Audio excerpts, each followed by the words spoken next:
All right, welcome everyone.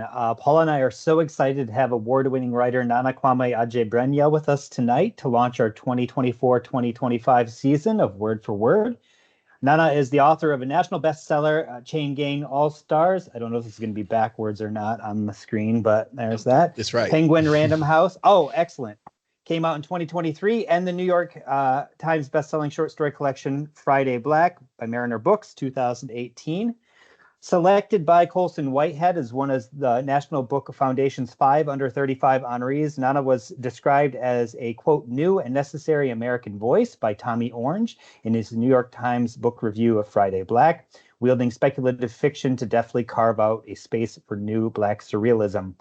Chain Gang All Stars was a finalist for the National Book Award in Fiction, winner of the ALA Alex Award, and longlisted for the Center for Fiction's 2023 First Novel Prize, the Aspen Literary Award, and the Andrew Carnegie Medal for Excellence, among others.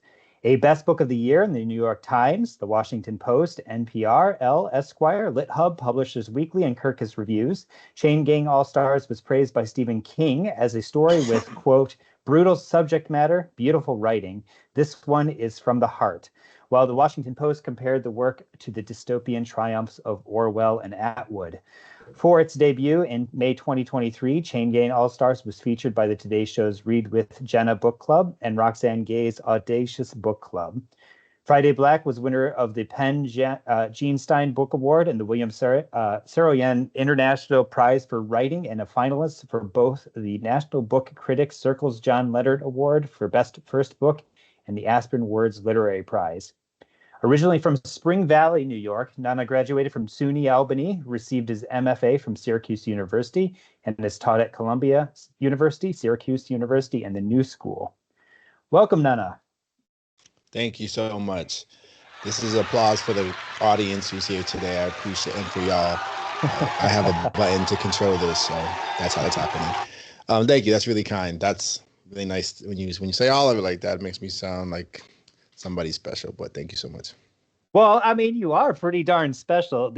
You have two books No. out. Yeah, so far you have two books out, a collection of short stories. I remember coming across you originally with The Era because believe was in the best American short stories, wasn't it? At one, yeah. Yeah. So that it was called out as one of the best stories of that year. Read it, was floored. Picked up Friday Black. I actually shared Friday Black. We have a copy of it in our library. So I made sure to share it with folks who were for this event and said, hey, read this. 'Tis the season. Black Friday is coming up. Pretty amazing story in that way. And, Chain Gang All Stars came out last year. And I mean, everyone just heard how many awards and finalists and a Stephen King shout out. So I think we were in the presence of greatness here. I've been very So, lucky. It's true. So I'm really grateful. yeah, well, we're really honored to have you here. I guess, yeah, we'd love to hear something read first, and then we can talk a little bit more about your career, where you are, where you're going. Absolutely. I'll read just a little bit from the beginning of my first book. I say beginning and not prologue because I once canvassed Twitter and was like, hey guys, when you see prologue in a book, you definitely read it, right? The results were varied at best. Yes. I'm gonna stop playing with that thing. But the results were varied at best. Right.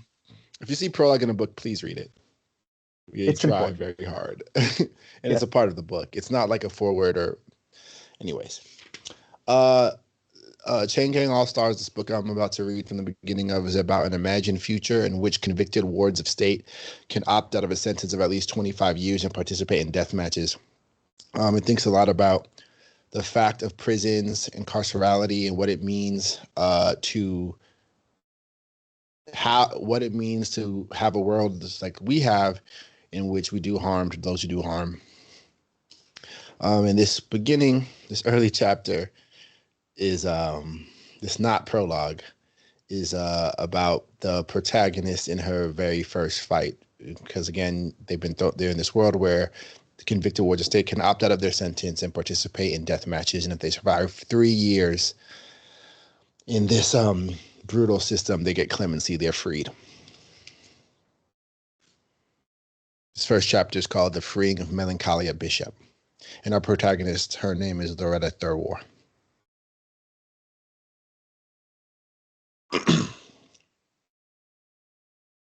She felt their eyes, all those executioners. "Welcome, young lady," said Mickey Wright, the premier announcer for Chain Gang All-Stars, the crown jewel and the criminal action penal entertainment program. "Why don't you tell us your name?" His high boots were planted in the turf of the battleground, which was long and green, stroked with cocaine white hash marks like a divergent football field. It was Super Bowl weekend, a fact that Wright was contractually obligated to mention between every match that evening.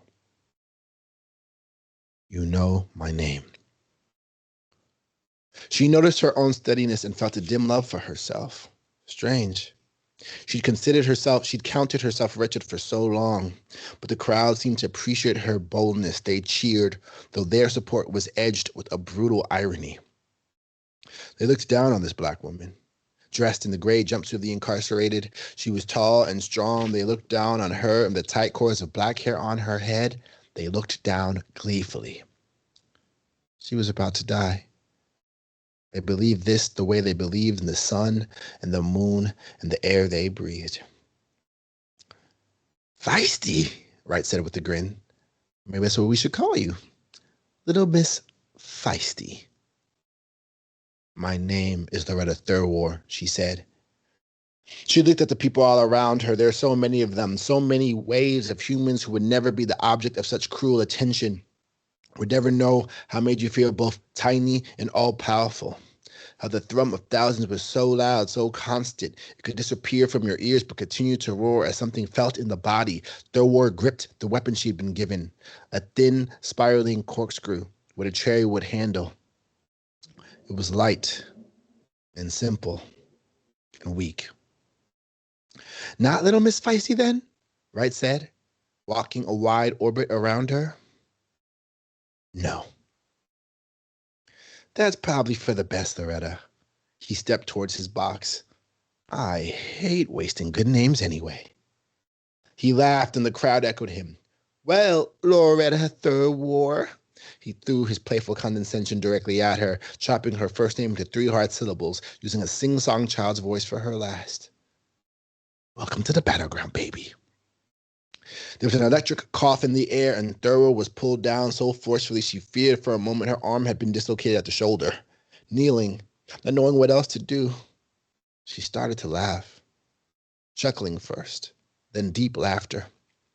The feeling of whole that came from the magnetic implants in her arms was actually one of gentle massage under the skin. She could wiggle her fingers freely, but her wrists were glued to the platform. The ridiculousness of it all. She laughed until she felt out of breath. And she laughed some more. Then the bells began to sound. Wright screamed into the air, "Please rise for Her Majesty!" He ran the rest of his way to his announcer's box. The crowd stood on their feet. They held themselves still and erect for her. She walked into the faux football field, aluminum alloy on her arms, braids that stopped at the back of her neck, exposed shoulders, each tattooed with the Home Market trademark logo. A series of rods jutted out from her chest guard and circled her muscled abdomen to form a sleek cage. It was a custom creation. Thurwar had watched, even cheered, the first time she'd seen that the metallic pieces, initially thought to be exclusively defensive, were more. She'd been watching, huddled with the others in her cell block around the streaming video feed, when the woman had removed 2 of the rods from her guard and pressed them into Slingshot Bob's eyes. And now, Thurwar was seeing them up close. This was Melancholia Bishop's final fight. Bishop had made it, had done what no woman before her had done, survived 3 years on the circuit. 3 years of slamming down her hammer, Haas Omaha, and swiping her mace, Vega. 3 years conquering souls. Drown King County's very own Queen of the Damned.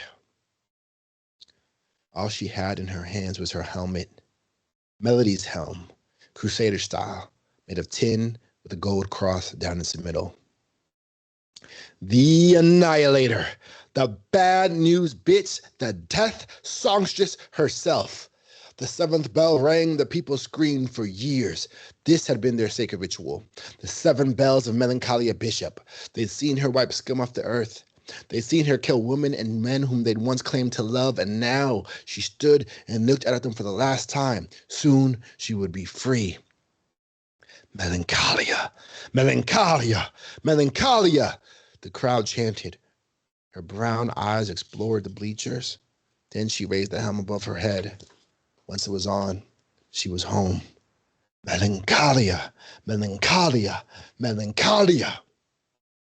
For the last time ever, Wright cheered. Please help me welcome the winningest woman to ever step in the battleground, the mistress of the murder ballad, the sacred sweetheart, the crusader. The baddest the planet has ever seen. Your very own Melody, Melancholia Bishop Price.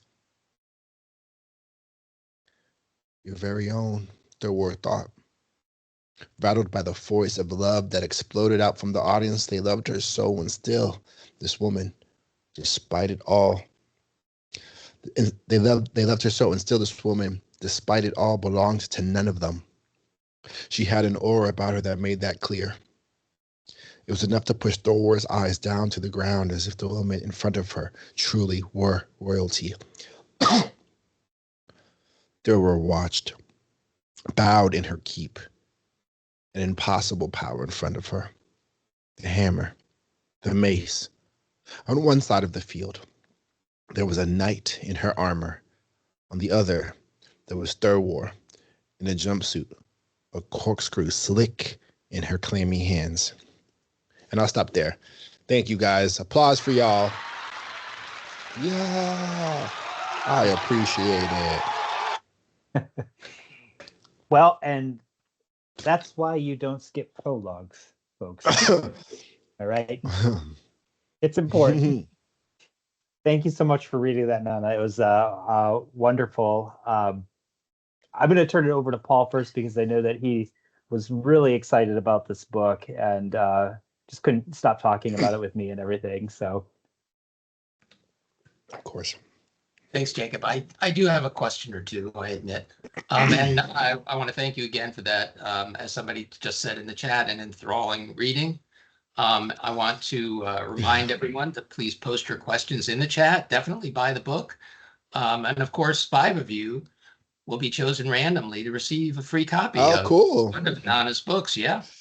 I love this chat because I love when there's like a big chat. It makes me feel like I'm a streamer. Like I'm one of these kids who's like getting $1 zillion to play video games. So I feel like I'm living a kind of dream every time there's a chat like this. So I appreciate y'all chat. Yeah, this is just like a playthrough, right? So we're going to watch you play through. Exactly. So here's my first question. I've seen Chain Gang All-Stars referred to as satire, but I wonder if you agree with that. I've always thought of satire as having a savage humor to it, but this novel struck me as more righteous than savage.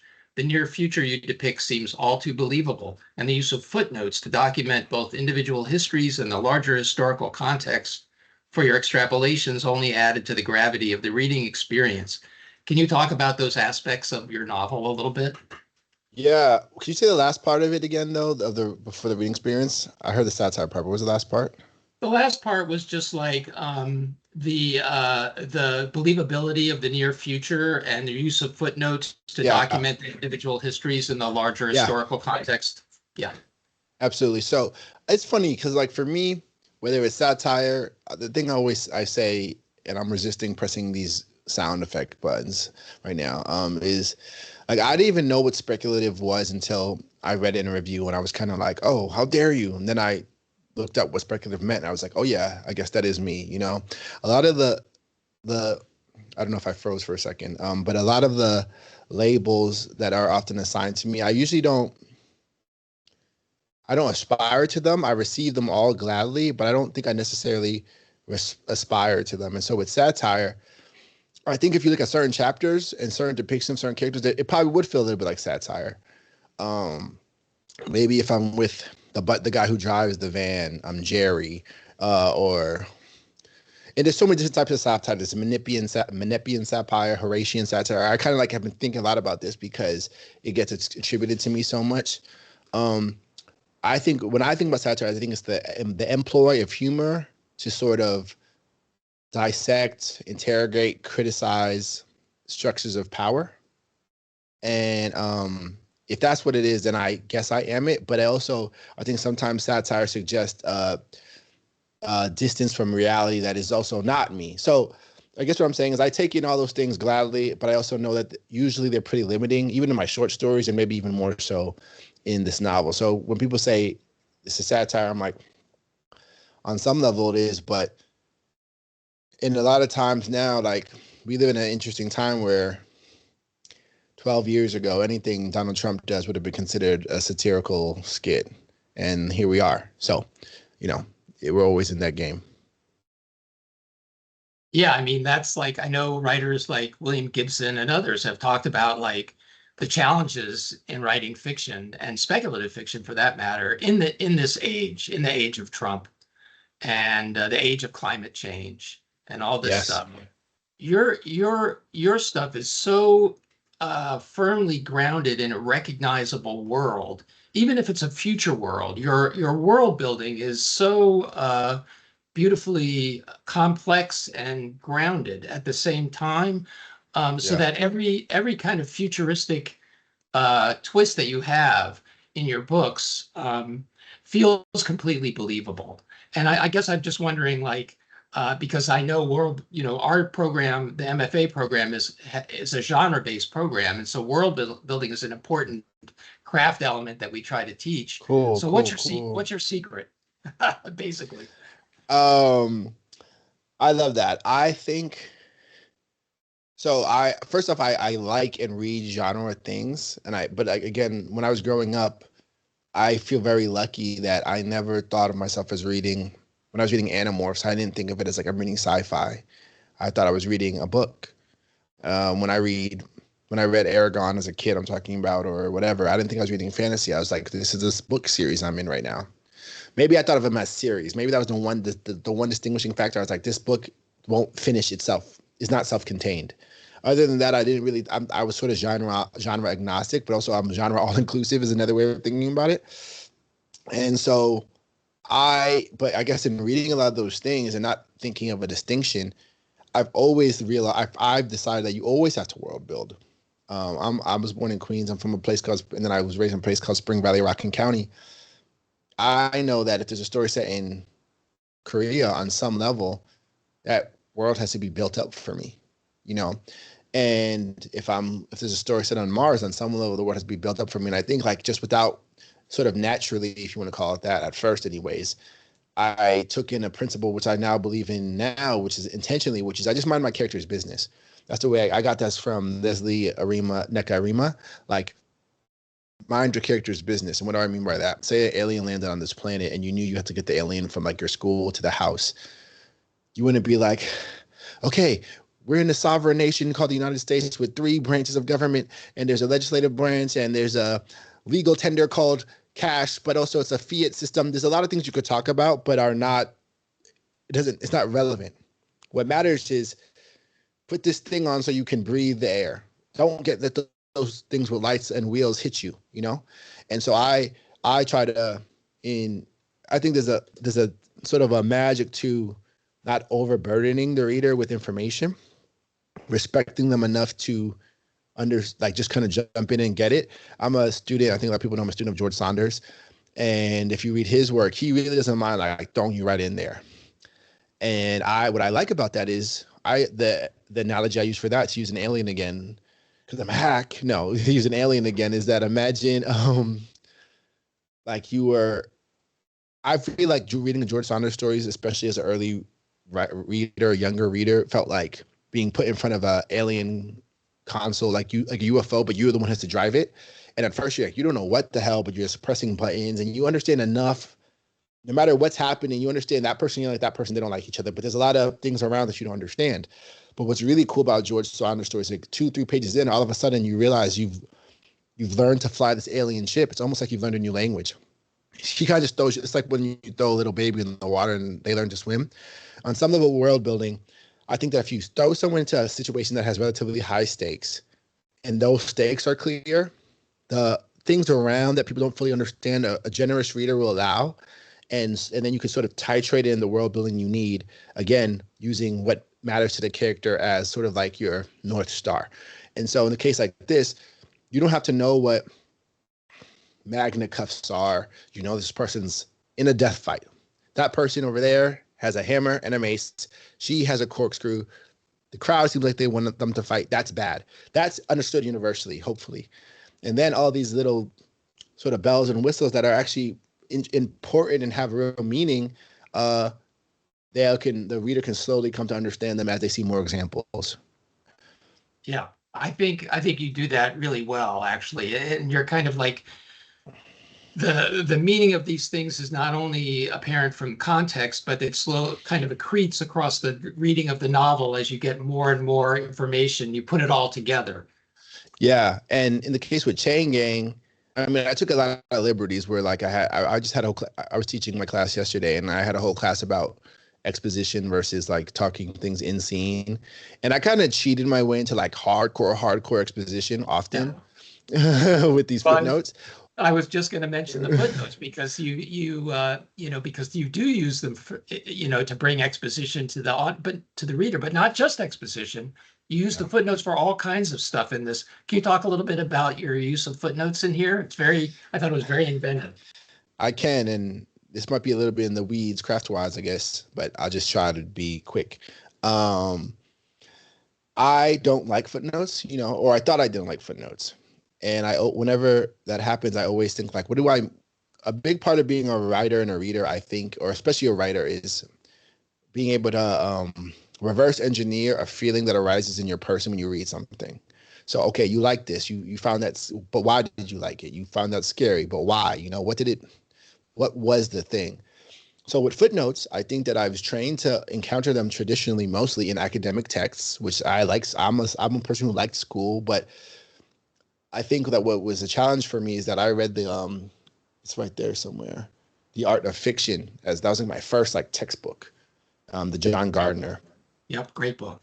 I read it on my own just because like I was starting to be interested in this craft, and his whole thing is like, you never break the fictive dream. That was like my core tenet. That was like it still is a little bit. And so something about footnotes, because of the way they work physically, your eye has to move from one space to the bottom of the page. The meta nature of a footnote announces the book as a book. And so in some ways they are incongruous with my fundamental approach to writing on one level. So that's what I mean when I say I don't like them, because I feel like they take me out of it, quote unquote. So why did I put them? I think because I am annoying and I like to create difficulty for myself, but also because I think, so I play video games and I do other like I just mentioned, I like videos. I think I was feeling a little bit, this is, again, I don't know how to explain this really, but I was feeling a little bit limited by the linear nature of prose on some level, on one level. And then I think I also knew that I wanted to do something that's really hard. I think that for me, I feel animated by a challenge that is a little bit above my ability. So I was like, if I can make footnotes that even I like, that feels like meaningful to me. So I'm sorry if this answer was kind of long. So that predictability of footnote. Oh, the other thing about footnotes is like when you get to them, it's usually encyclopedic. It's usually just more information about whatever you saw. That also is an inherent. It's like, okay, I guess we're gonna go to school now, which is great, but it's a little bit it's very predictable what's gonna happen. So, excuse me. So by doing that reverse engineering, I know like the way they break up that fictive dream I don't like, and the way that they are super predictable, or at least two components of the why I didn't like it. How can I attend to those? So now I was like, what if they operate almost like a roving eye that can just scan certain things? And so sometimes they are encyclopedic, but then what if I can add an elegiac voice to it? Now they sing for the dead almost. Sometimes they have the consciousness of the character themselves for a second. Sometimes They're other little Easter eggs where there was monotony. Now I've introduced some kind of dynamism, and that feels like fun to me.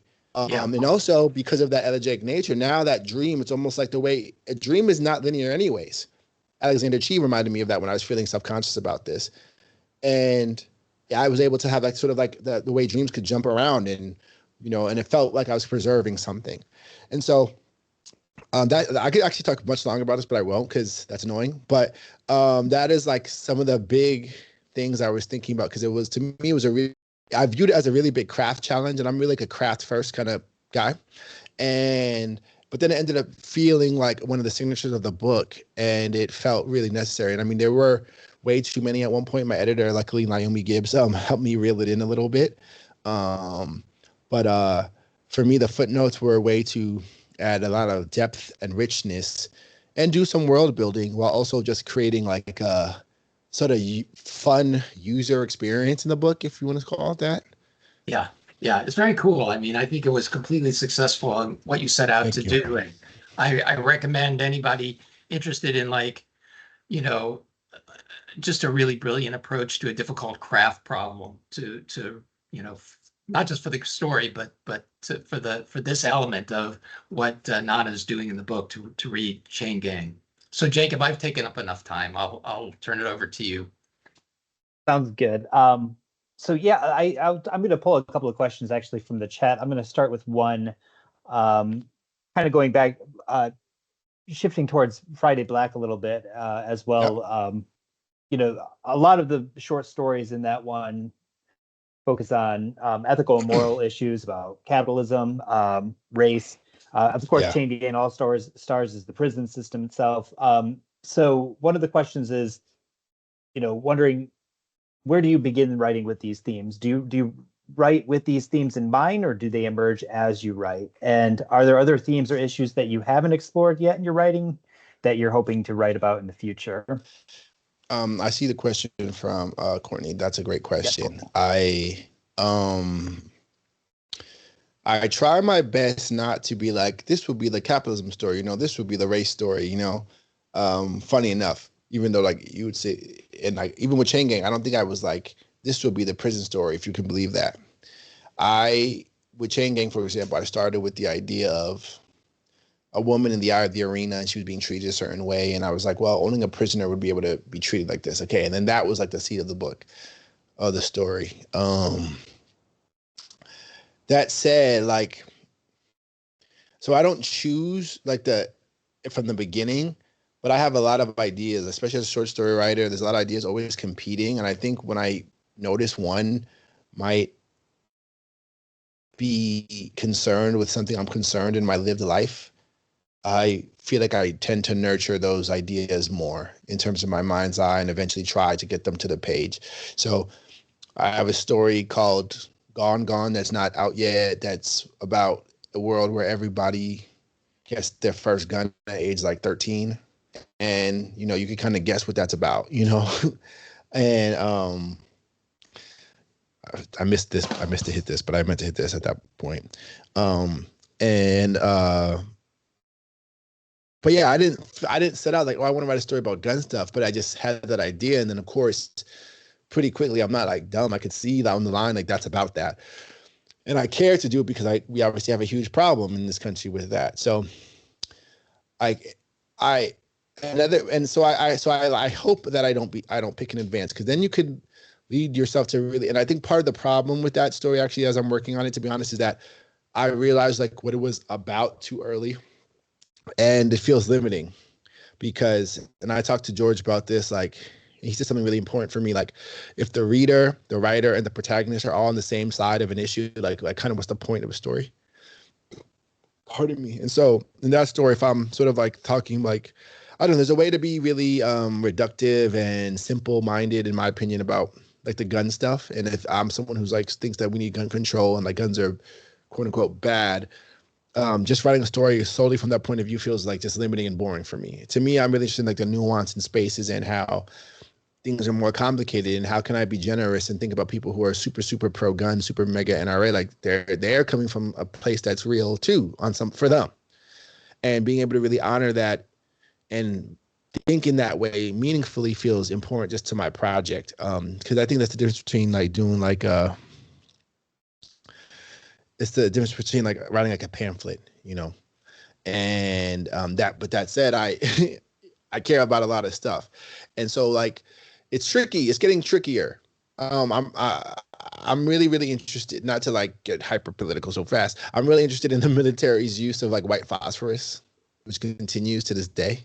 American military and the supply chain of making white phosphorus. And people don't know what white phosphorus is. It's sometimes used for cover, supposedly, but actually it burns people's skin. They die with these burns that you cannot put out. Sometimes it's a chemical agent, which supposedly shouldn't be used.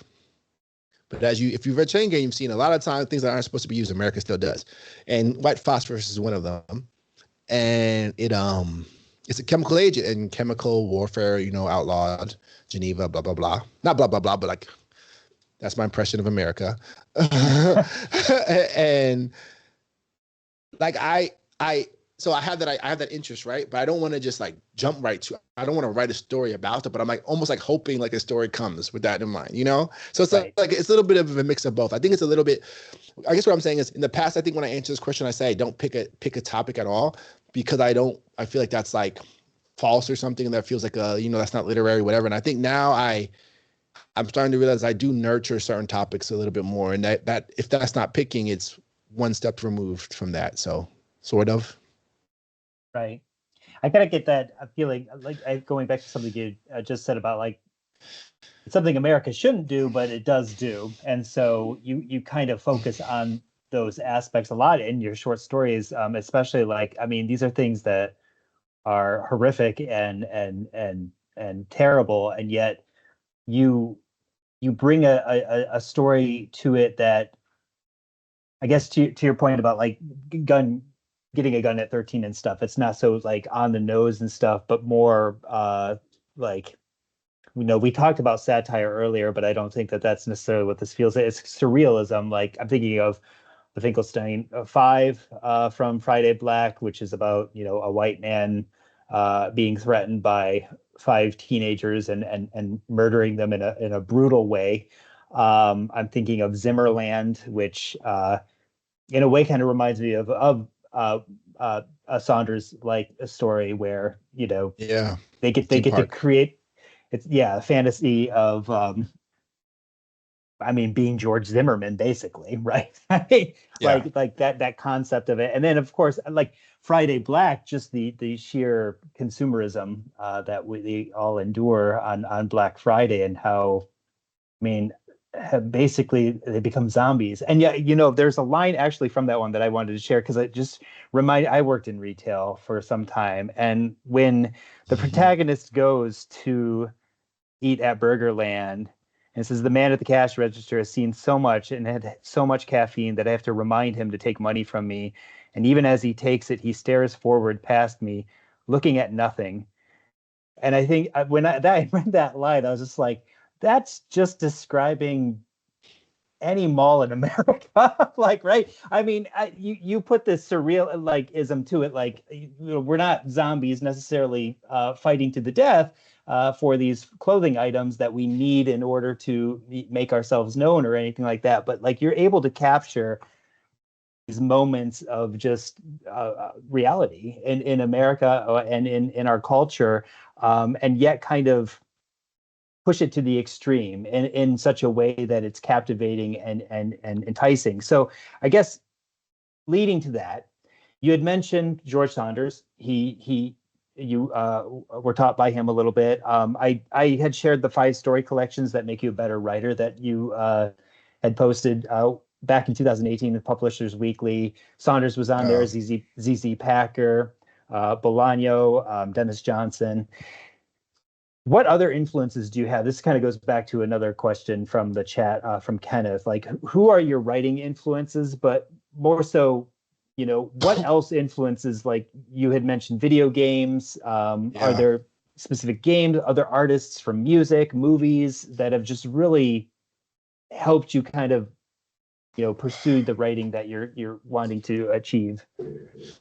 So much. Obviously, everyone you just mentioned are some of my biggest inspirations: Dennis Johnson, ZZ Packer, I have this book right here, right now. It's you can't buy it yet, so I guess weird flex, but it's Karen Russell's new book. It's a novel. Very nice. Karen Russell's another one of those. I like people who like kind of mess up the rules and do things that seem like they shouldn't be able to pull off. So Dennis Johnson, Karen Russell, Colson is one of those people like that. But I love like interesting mechanics, I guess. So like the footnotes might be an example of that. And so Zelda Breath of the Wild is like a huge, or Tears of the Kingdom, both of those are like, I really like something just make you look at the whole thing different. And not just because it's creative and fun, but also because I think it's super necessary to like, okay, so not to like harp on this project, on this point, you could probably see what I'm thinking about right now. Like I kind of talked about how white phosphorus, the government just uses that right now. And it's kind of like, okay, whatever. Mm-hmm. But there's a version of this where like everyone would be like, what? Right. And like we would just have to stop and talk about that. Well, because we're kind of sort of like the world is too big and we're just vaguely aware of the everlasting horrors of empire. We're kind of like, yeah, that's like probably true. But it's also like kind of whatever. And I like start to kind of like, how do I like, even for myself, it's not like an indictment on anyone. It's like, it's for me, even maybe most of all, like, how do I be like that's like really bad, you know, like that's like really a bad thing. If kids in Palestine are like getting their skin burned off, you know, really bad is obviously an understatement, but you get what I'm trying to say. And so I like texts of any type. Right now, I'm really into like Doechii is an artist. She has a project called Advocated by Stone Heal, Kendrick Lamar, because I see them trying to like working both in and outside of the boundaries of like their medium and their form and their quote unquote genre to like say something useful. And the reason I'm actually thinking about that white phosphorus thing is because of a video game called Spec Ops: The Line. And so like in that video game where, you know, a lot of these video games now are just overt military propaganda, literally. That one made a game where you end up fighting American soldiers and you end up dropping white phosphorus on civilians that are innocent, to like think about like, hey, the fact that you're killing people in this game, like, have you ever interrogated that? Like I feel really, I've talked about him a lot, so I feel like I'm bullying him, and I don't want to because I think he's a great person. It seems like he's a cool person just based on the internet. But like, I don't know how Keanu Reeves, as someone who clearly cares about the world, it feels like, can be the star of a what do you call it? A franchise that's so careless about life. Like I just don't understand how you reconcile them. Mm-hmm. And I think so in some ways, John Wick also inspires me too, because of like, it's so opposite of what I'm trying to do. And in some ways, the reason that part of why I had to have the footnotes also to add another asterisk to that long answer I gave is that I could not be John Wick. It would really bother me to like become that. So I'm inspired by a ton of things. That there's a game called 1000X Resist, and I can't explain it. It's too hard to like talk about, but like it's so creative and ambitious in its storytelling. And I just love the swing it took. And so The Antidote by Karen Russell. I mean, Karen Russell, part of what I think is so dope about her, she's going to make you think about something you've never thought about before, but it'll actually be exactly what you've always been thinking about. She's really imaginative that way. Excuse me. I just like a lot of things that are willing to have fun and be creative and engaging. And like, I'm not like anti, you know, I like fun things. I play like Street Fighter, like, you know, I'm regular, but I also just, I don't know how we act like there's no net effect of kids playing Call of Duty nonstop, just shooting people, you know? And I say this as someone who loves games. Like, I don't know how we're pretending that's not only because I've been in those lobbies and I know what's being said there. So it's not a coincidence. That's the most racist, crazy place you've ever heard. Mm-hmm. Racist, sexist, transphobic, homophobic, everything is in the Call of Duty lobby chats. No offense to the Call of Duty players if any of them are here. But that's just the fact. And so I like even have a story based on that, right? If I'm not mistaken, you have a story even based on that in the chat room where that happens. That was and that I was using Halo 2, but same idea. Yeah. Same idea. Yeah.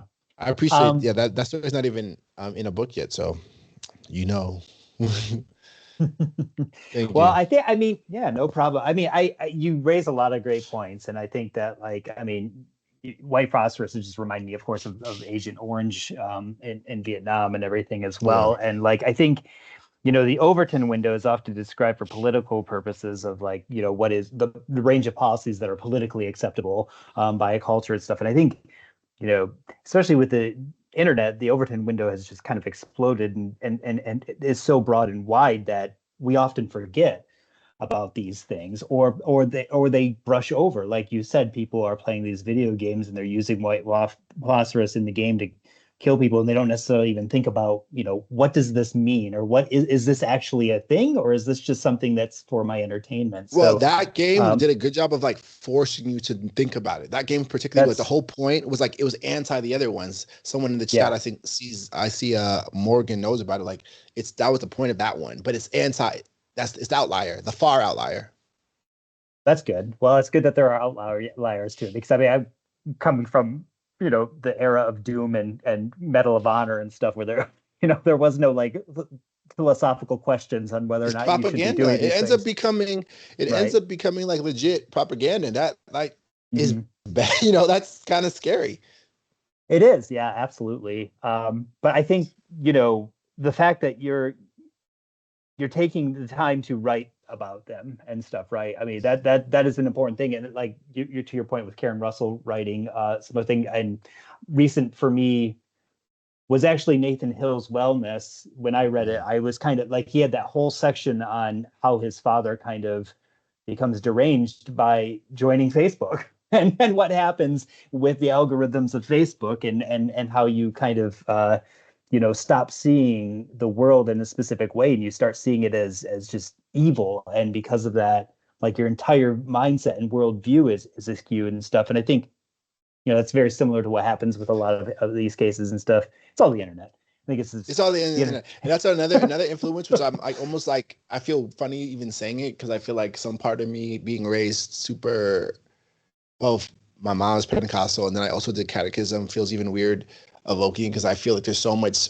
Anyways, Ted Nahan is someone I've been like interested in for a little bit now, yeah. and I'm starting to feel like seeping into what I want my work to be. And it was already there, I guess, especially in chain gang maybe, but and it feels weird to say it because then but what I like about the reason I could feel comfortable saying Tenahan is a Buddhist teacher who passed recently. The reason I feel comfortable saying is that his number one, he has a list of engaged Buddhism. His first thing is like basically no doctrine is worth dying for. Stay open to everything. Even Buddhism is not the answer. And I think one of the problems with some of these other doctrines we have is like this is it and you should die for it. And Mhm. I don't know if it's George's influence or whoever, but I've been really lately. I think because I need some kind of like respite from like the horrors of like the empire. Like again, it's like clear in my head. It's been very helpful to me. So I feel like that being an inspiration maybe for what comes next for me. I am very excited for that because I'm a huge TikTok fan. Art of communication is a really important one, I think, and really a good one in nowadays, especially. So that's awesome. Yeah. Well, thank you. Paul, do you want to jump in and ask a Yeah, question or two? yeah, thanks. Yeah, I want to kind of circle back actually to something you were just talking about when you were talking about the video game kind of glorifying this platform of violence, but at the same time making readers interrogate it and interrogate their own relationship towards it. I feel like that's something that you do really well in Chain Gang. The Yeah. readers become like complicit in this violence, right? They're like Yeah. they're like the people, the bloodthirsty crowds watching the violence unfold, thirsty for the murder. And in fact, you depict characters, you depict kind of the journey of one character, kind of a secondary character from like being sort of aloof and horrified by it to becoming like a rabid fan. Yeah. Um, and I think, circling back to the footnotes are one way in which you are able to kind of uh, make that happen for the reader, right? Like those elegiac moments that you mentioned in the footnotes. But one thing as I was reading the book, I caught myself thinking like, wow, what a great movie this would make. But then I also thought, how could a movie possibly convey the duality and the depth that you managed to pull off in the book. Because if it were a movie, it really would be John Wick. I mean, I feel you must have that fear that something like that could happen. I am I'm in the process of trying to adapt it now. And for that reason, I have to be involved. And it's really scary. It's really genuinely super scary because you could write Chain Gang All-Stars, the movie or the TV show. We're trying to do a TV show. I also just want to put before that thing, I love video games. I'm a big fan of them. I think in the especially indie game space is the most like ambitious storytelling space like that I have access to, in my opinion.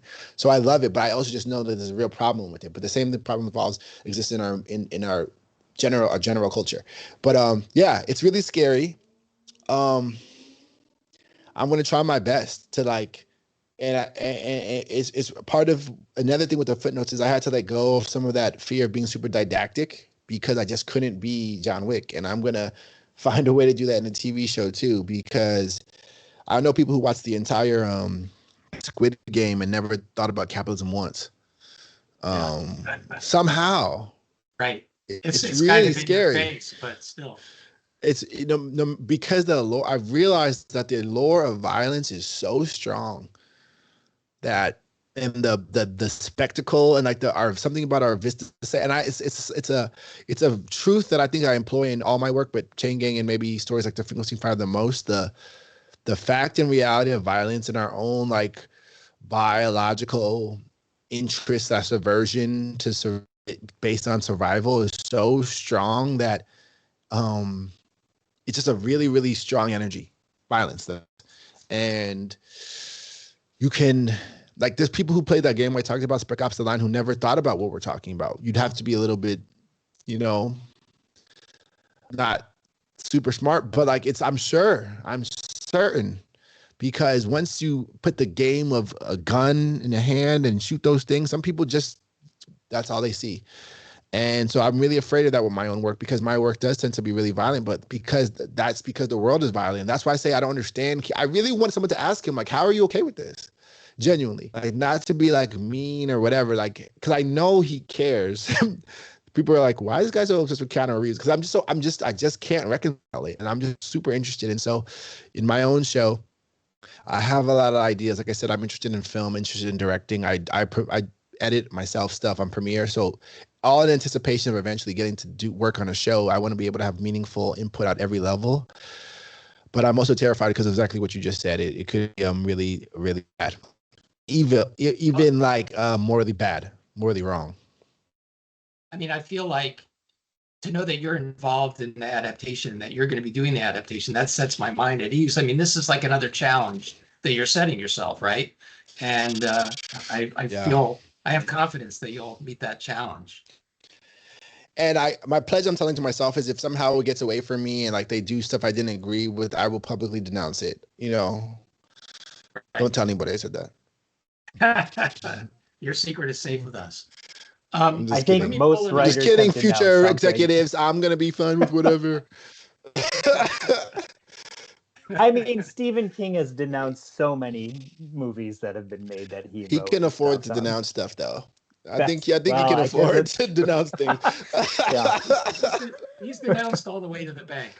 I think he's doing okay without the movies. Right. Let me ask you, we're kind of closing in on the end here, so I want to grab a couple more questions out of the chat. Here's one that was posted early on, and the person that posted it probably thought we had forgotten, but no, it's here, ready to come back. How do you find room within yourself to embrace the labels assigned to you, even if they don't jive with where you think you're going or who you think you are?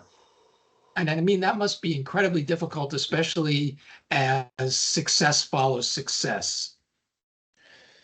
Is that question like about like labels for the book, like on like what type of writing I do and that kind of stuff? Well, I think it could be, but I think it has a broader meaning too, like in life and just like who you are as a person.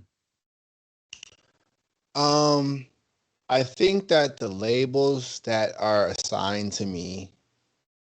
Okay, I'll use the first one just as a way in. Like when someone says satire or whatever, or any or genre, because I know I am in genre, but I also know I'm without outside. I think that the idea of genre is more nuanced than we think of it anyways. Um, I feel honored and lucky that people are reading me at all. I feel lucky to be talking to you guys right now. I feel lucky that the chat is here and super engaged. To me, it's all a really big honor. Like I said, I come from a place no one's heard of. I mean, people have heard of Queens. I was born in Queens, but I was from a place called Spring Valley, Rockland County. I don't know any authors, but when growing up, it's very,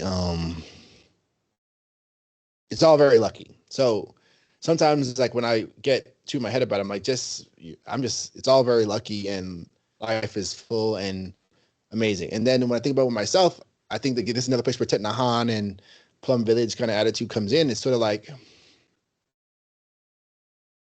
all we do is make these labels, but they're all really nothing.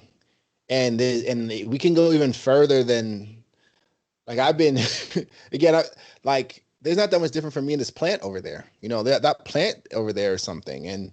And we all come from Luca, you know, like there's like when I take a step back and think about like the fact of, wow, I'm a trillions and trillions of cells working together, I can feel like pretty light and not super concerned with those labels. But that's not where I'm mostly at in real life, though. In my actual life, most of the time it happens, you get stressed out, but you let it pass. I try to have things in my life that ground me. I have the people that I actually know and care about and love. I do my meditation. I try my best to take care of myself as much as I can, and try not to let anything external define me. Because also there's a tricky part with the success thing too. Like, you could start feeling the label of, quick example, sorry.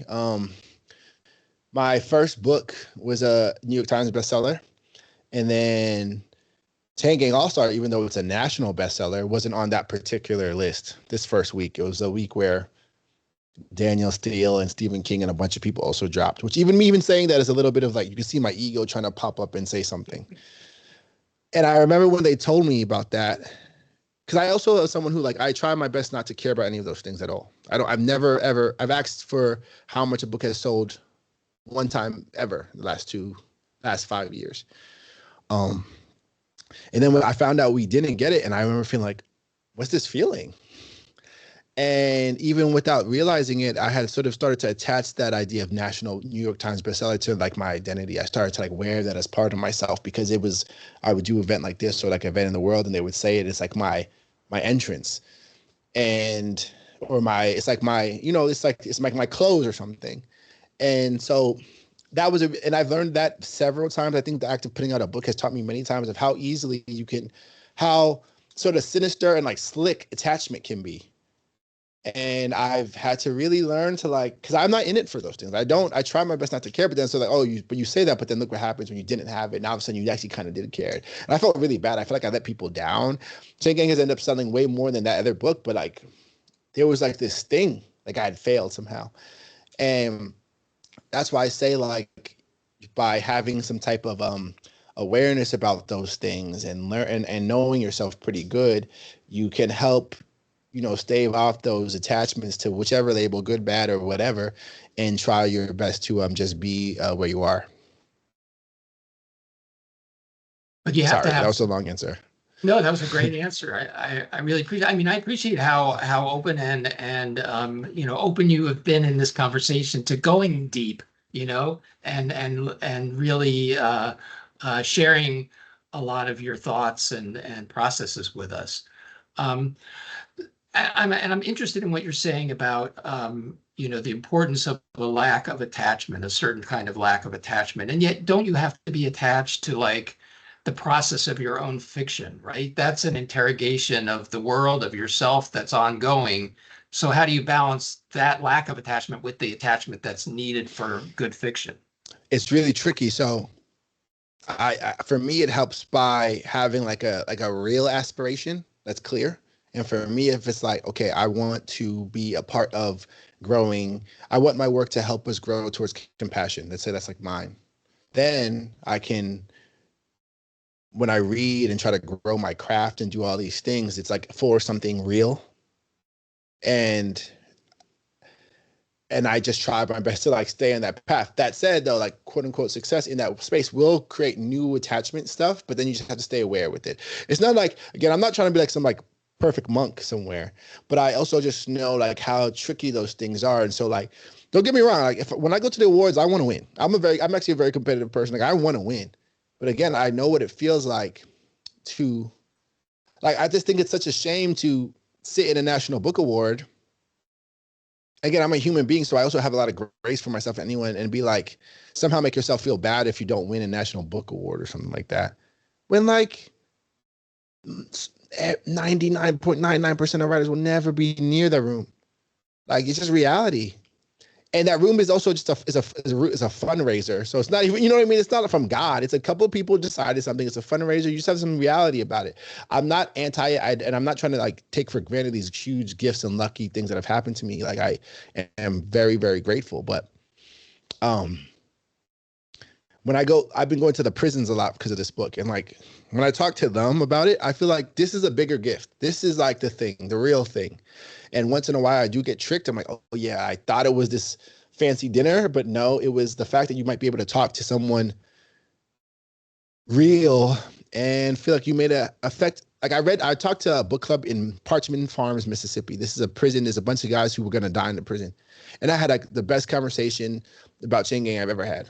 And I cried in the event, you know, and I don't be crying in events ever. I've done many. And so like, again, like I really am like, I don't want to present myself as some benevolent, like I'm like just as dumb or whatever, but I really try my best to be attached to craft. I want to grow my craft with this purpose, but also I care to be the best, but I care to feel like I'm the best, not to like have the external world tell me I am, you know? Well, thank you for this. We're running low on time. Jacob, do you want to pop in for another quick question before we have to sign off? Also, shout out to the chat. I see you guys talking about Breath of the Wild and stuff. I haven't been able to say anything about it, but I see it and I like it. Yeah, I was actually, that was when you had mentioned that, I was thrilled because I had not played video games in a long time. And then I always pick up Zelda, no matter what. I'll always buy a new Nintendo system. You got to, same. Zelda. And just look at what Jacob said. Did you see what Jacob said? Breath of the Wild made me start. That's Jacob Powers. Yeah. Jacob Powers. It's true. I like walking around my town, I'm like, oh my God, like, you know, I can see that church way off in the distance and like I can walk towards it. And as I'm walking toward, you're like, you kind of become consciously aware of it. Like how does a video game make you do that? But it does make you kind of aware of your surroundings and everything and just make you realize just like, I don't know. I mean, that blew my mind. That game blew my mind. And what's that? No, I said top 5 moment in living life or game life of wonder was I was just walking through these fields and the music changes and I'm like, what the hell is happening? And the red dragon was like right by where I was. And I was like, what the fuck is, sorry, what I was like, what is this? And you can't attack it. You can't do anything. You just had to experience it. And I was like, this is the craziest moment in video game. And I've been playing games for a long time. I took like a long break because of the writing stuff, probably 10 years. But like, this is one of the craziest experiences I've ever had in a game. It was so magical. Anyway, sorry. No, I mean, I agree. I could talk for another 3 hours about this and stuff. It was absolutely magical. And my kids they were just of age where, like, when Tears of the Kingdom came out, we played that, and I played it with my son together. And I haven't beat it yet. I've been waiting. Oh, there are a lot of moments in Tears of the Kingdom too, where you're like, what the hell is happening? And why did I did not expect this to happen. I wish no one would have ever told me about the depths. Oh, yeah. That's kind of a spoiler, but there's still, I mean, so much involved with that game where you're still going to have a lot of WTF Okay, that's the other thing. moments. Everybody in the group, everybody in the chat, have you guys peeped? It's like a pun. Tears of the Kingdom. Have y'all caught that? No, wait. Explain. Tears. And tears. Ground tier, the earth tier, yes, the sky tier. That's crazy. Wow. even in the title, it's mind blowing. So it's layers, like Kendrick. Oh, anyways, sorry. Yeah. No, I think Nintendo owes us some money here. Yeah, Paul gets it. No, well, You ready? I really just thank you so much for this, Nana. I don't, I guess, like, my last question, and I know we're a little bit over, is, and you had kind of alluded to this a little bit, I think, because when did you start reading Thich Nhat Hanh? Like, is this a recent? I've started listening to the Plum Village podcast every single day for like the last month, but Yeah. I had the Heart of Buddhism for probably a year and change, but I've been watching his videos of him pop maybe like late pandemic, so like 3 years. So do you think probably in the not so distant future, we're going to see writing from you that's going to be more inspired by his writing and I stuff? think it's Or, I mean, happening like, right now. I think it's it's happening already now. happening. But like it's kind Okay. of what, to Paul's previous question, to me, like it's a more importantly, it's really helpful for that stuff. Yeah. And the way I am, that my live life flows pretty directly into what I'm working on a lot. And so, like, okay, I can say all that white phosphorus stuff, right? But like in the Yeah. Thich Nhat Hanh space, like there's a version of that where the only answer is extreme anger and hatred towards like the American soldiers and like the American empire. And that's fine and that's necessary, I think. That's probably where I am not as a human being.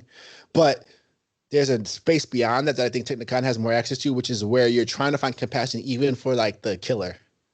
And I've been thinking about that a lot because again, those guys in prison, and they're not like there because they did nice things. They were all of them had killed somebody, and that's what chain gang's about. And so for me, so chain gang, to me, chain gangs are already, to me, abolitionist ideas and Thich Nhat Hanh's everything is like this.